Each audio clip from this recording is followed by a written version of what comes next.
नमस्कार साथियों, आप लोगों के सामने पूर्व की प्रतियोगी परीक्षाएं जो कि शिक्षक शिक्षा से संबंधित हैं, उसमें पूछे गए प्रश्नों की एक श्रृंखला आपके सामने प्रस्तुत की गई है। जो प्रश्न और उसके उत्तर उनके सम्मुख या उनके साथ में बताए गए हैं। आइए जानते हैं प्रश्न कौन कौन से हैं। पहला प्रश्न है, शिक्षा मनोविज्ञान शैक्षिक विकास का एक व्यवस्थित अध्ययन है, यह कथन कहा गया है। इसका सही उत्तर है J.M. Stephen, option C. यह प्रश्न DSSB एग्जामिनेशन में पूछा गया है। दूसरा प्रश्न है, मैच द फॉलोइंग, जो कि UKTET 2013 में पूछा गया है। इसमें किताबों के नाम और उनके राइटर्स के नाम दिए गए हैं। इसका उत्तर है, रिपब्लिक जो बुक है वो प्लेटो के द्वारा लिखी गई है। एमील जो है वो रूसो की बुक है। The school and society John Dewey की बहुत फेमस बुक है। और संध्या विधि जो है वो दयानंद सरस्वती जी की पुस्तक है। तीसरा प्रश्न है, एक शिक्षक को अपने विद्यार्थियों की क्षमताओं को समझने का प्रयास करना चाहिए। इस कथन का संबंध किससे है, किस क्षेत्र से है? ऑप्शन ए है शिक्षा समाजशास्त्र, ऑप्शन बी है सामाजिक दर्शन, ऑप्शन सी है मीडिया और ऑप्शन डी है शिक्षा मनोविज्ञान। तो इसका संबंध जो है वो ऑप्शन डी से है, शिक्षा मनोविज्ञान से है। यह CTET एग्जामिनेशन 2011 में और इसके अलावा DSSB PRT में पूछा गया है। अगला प्रश्न है, शिक्षा मनोविज्ञान की दृष्टि से कौन सा कथन सत्य है? ध्यान से सुनिएगा। ऑप्शन ए है, बच्चे अपने ज्ञान का स्वयं सृजन करते हैं। विद्यालय में आने से पूर्व बच्चों का पूर्व ज्ञान नहीं होता है।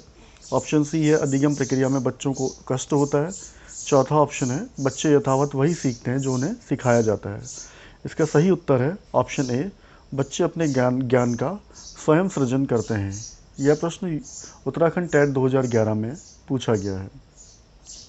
अगला प्रश्न है, बाल मनोविज्ञान की दृष्टि से कौन सा कथन उपयुक्त है? ऑप्शन ए, सारे बच्चे एक जैसे होते हैं। ऑप्शन बी, प्रत्येक बच्चा विशिष्ट होता है। ऑप्शन सी, कुछ बच्चे विशिष्ट होते हैं। ऑप्शन डी, कुछ बच्चे एक जैसे होते हैं। इसका सही उत्तर है प्रत्येक बच्चा विशिष्ट होता है, ऑप्शन बी। और यह प्रश्न उत्तर प्रदेश टेट में 2014 में और DSSB PRT एग्जामिनेशन में पूछा गया है। छठा प्रश्न है, मनोविज्ञान शिक्षा का आधारभूत विज्ञान है, यह कथन है। ऑप्शन ए BN झा का, option B Skinner, option C Davis, option D Woodworth. इसका सही उत्तर है ऑप्शन बी स्कीनर। और यह प्रश्न बिहार TET 2013 में और इसके अलावा DSSB PRT के एग्जामिनेशन में पूछा गया है। सातवां प्रश्न है, शिक्षा मनोविज्ञान का संबंध किससे नहीं है? ऑप्शन ए, मानव व्यवहार का अध्ययन, ऑप्शन बी, मानसिक प्रक्रियाओं का अध्ययन, ऑप्शन सी, सीखने के तरीकों का अध्ययन, ऑप्शन डी, संचार माध्यमों का अध्ययन। तो इसका जो नहीं है ऑप्शन जो है वो ऑप्शन डी है, संचार माध्यमों का अध्ययन। यह प्रश्न भी DSSB और बिहार टेट 2011 में पूछा गया है। अगला प्रश्न है, आधुनिक मनोविज्ञान का अर्थ है। ऑप्शन ए, मन का अध्ययन, ऑप्शन बी, आत्मा का अध्ययन, ऑप्शन सी, शरीर का अध्ययन, ऑप्शन डी, व्यवहार का अध्ययन। तो आधुनिक मनोविज्ञान या शिक्षा मनोविज्ञान का जो अर्थ है वो व्यवहार के अध्ययन से है। तो इसका सही ऑप्शन है ऑप्शन डी। और यह प्रश्न भी DSSB एग्जामिनेशन PRT और बिहार टेट 2013 में पूछा गया है। नौवां प्रश्न है, शिक्षा मनोविज्ञान की उत्पत्ति का वर्ष माना जाता है। Option A 1947, option B 1920, option C 1940, option D 1900। इसका सही उत्तर है ऑप्शन डी 1900। और यह प्रश्न जो है यह भी DSSB PRT एग्जामिनेशन और बिहार टेट 2013 में पूछा गया है। 10th क्वेश्चन है, विकास के लिए निम्न में से कौन सा उचित है? ऑप्शन ए, विकास जन्म के साथ प्रारंभ होता है और समाप्त होता है। ऑप्शन बी, सामाजिक सांस्कृतिक संदर्भ विकास में एक महत्वपूर्ण भूमिका का निर्वहन करते हैं। ऑप्शन सी, विकास एकल आयामी होता है। ऑप्शन डी, विकास पृथक होता है। इसका सही ऑप्शन है ऑप्शन बी, सामाजिक सांस्कृतिक संदर्भ विकास में एक महत्वपूर्ण भूमिका का निर्वहन करते हैं। यह जो कोटेशन है या ये जो बात कही गई है, इसको डिटेल्ड रूप में जानने के लिए आपको लेव वाइगोट्स्की का सिद्धांत पढ़ना होगा। 11वां प्रश्न है, बच्चे के उचित विकास को सुनिश्चित करने के लिए उसका स्वस्थ शारीरिक विकास एक महत्वपूर्ण आवश्यकता है, यह कथन। ऑप्शन ए सही है, क्योंकि विकास क्रम में शारीरिक विकास सबसे पहले स्थान पर आता है। ऑप्शन बी सही है क्योंकि शारीरिक विकास विकास के अन्य पक्षों के साथ अंतः संबंधित होता है। ऑप्शन सी गलत है क्योंकि शारीरिक विकास विकास के अन्य पक्षों को किसी भी प्रकार से प्रभावित नहीं करता है। ऑप्शन डी गलत हो सकता है क्योंकि विकास नितांत व्यक्तिगत मामला है। तो इस प्रश्न का सही ऑप्शन है ऑप्शन बी, सही है क्योंकि शारीरिक विकास और अन्य विकास जो होते हैं वह अंतः संबंधित होते हैं। यह प्रश्न सीटेट एग्जामिनेशन 2011 में पूछा गया है। अगला प्रश्न है, निम्न में से कौन सा कथन बच्चे के विकास में परिवेश की भूमिका का समर्थन करता है। ऑप्शन ए पिछले कुछ दशकों में बुद्धि लब्धांक परीक्षा में शिक्षार्थियों के औसत प्रदर्शन में लगातार वृद्धि हुई है। ऑप्शन बी एक समान जुड़वा बच्चे जिनका लालन पालन भिन्न घरों में हुआ है उनकी बुद्धि उपलब्धि 0.75 के समान उच्च है।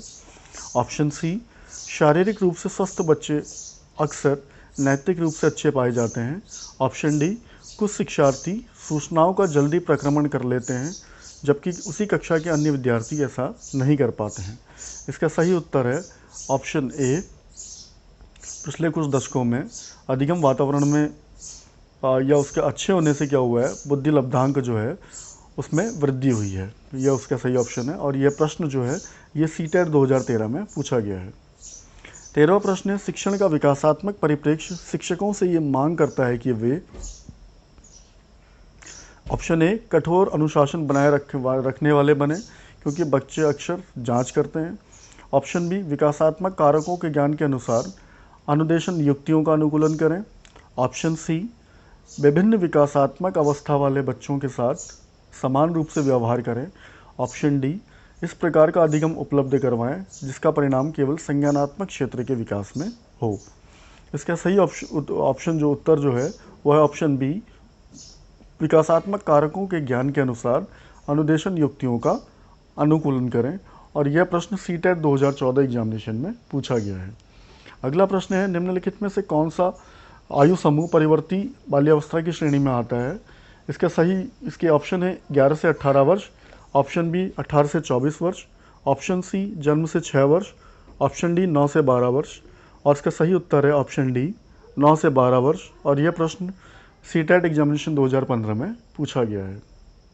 अगला प्रश्न है, निम्नलिखित में से कौन सा बच्चों के संवेगात्मक विकास के लिए सर्वाधिक उपयुक्त है। ऑप्शन ए कक्षा कक्ष का प्रजातांत्रिक परिवेश, ऑप्शन बी अध्यापकों की कोई भी सहभागिता नहीं क्योंकि यह माता पिता का कार्य है, ऑप्शन सी कक्षा कक्ष का नियंत्रित परिवेश, ऑप्शन डी कक्षा का अधिकारवादी परिवेश। इसका सही ऑप्शन है ऑप्शन ए कक्षा कक्ष का प्रजातांत्रिक परिवेश। यह प्रश्न भी सीटेट 2015 में पूछा गया है। 16th क्वेश्चन है, निम्नलिखित में से कौन सा कथन विकास और अधिगम के बीच संबंध को सर्वश्रेष्ठ रूप में जोड़ता है। ऑप्शन ए विकास अधिगम से स्वतंत्र है, ऑप्शन बी विकास अधिगम से पीछे रहता है, ऑप्शन सी विकास व अधिगम समानार्थक परिभाषित शब्द हैं, ऑप्शन डी अधिगम व विकास जटिल तरीके से अंतर संबंधित हैं। इसका सही उत्तर है ऑप्शन डी अधिगम और विकास जटिल तरीके से अंतर संबंधित होते हैं और यह प्रश्न सीटेट 2015 में पूछा गया है। 17वां प्रश्न है, विकास शब्द में ... निहित रहता है। ऑप्शन ए केवल संरचनात्मक बदलाव, ऑप्शन बी केवल प्रक्रियात्मक बदलाव, ऑप्शन सी दोनों प्रकार के बदलाव, ऑप्शन डी इनमें से कोई नहीं। इसका सही उत्तर है ऑप्शन सी संरचनात्मक और प्रक्रियात्मक दोनों प्रकार के बदलाव इसमें निहित रहते हैं। यह प्रश्न DSSB एग्जामिनेशन PRT एग्जामिनेशन में पूछा गया है। अगला प्रश्न है, किशोरावस्था तनाव एवं संघर्ष का काल है। यह कथन है ए हरलॉक, बी स्टैनले हॉल, सी गैसिल, डी वुडवर्थ। इसका सही उत्तर है ऑप्शन बी स्टैनले हॉल। यह प्रश्न DSSB PRT एग्जामिनेशन में पूर्व में पूछा गया है। अगला प्रश्न है, निम्नलिखित में से कौन सी अंतःस्रावी ग्रंथि नहीं है। Option A adrenal gland, option B पीयूष ग्रंथि, ऑप्शन सी लार ग्रंथि, ऑप्शन डी थायराइड ग्रंथि। इसका सही उत्तर है ऑप्शन सी लार ग्रंथि। उत्तर प्रदेश TET एग्जामिनेशन 2017 में यह प्रश्न पूछा गया है। अगला प्रश्न है, किशोरावस्था में बच्चे किस प्रकार की समस्या का सामना करते हैं। ऑप्शन ए शारीरिक व मानसिक परिवर्तन में समायोजन करना। ऑप्शन बी, अपने साथियों से समायोजन करना। ऑप्शन सी, अपने माता पिता से समायोजन करना। ऑप्शन डी, पढ़ाई संबंधी समायोजन करना। वैसे सभी उत्तर जो हैं वो किशोरावस्था से संबंधित हैं, लेकिन इसका सबसे उपयुक्त उत्तर जो है वो है ऑप्शन ए, शारीरिक व मानसिक परिवर्तन में समायोजन करना। यह प्रश्न उत्तराखंड टीईटी एग्जामिनेशन 2013 में पूछा गया है। इसके अलावा DSSB Delhi subordinate service selection board PRT examination में भी पूछा गया है। धन्यवाद।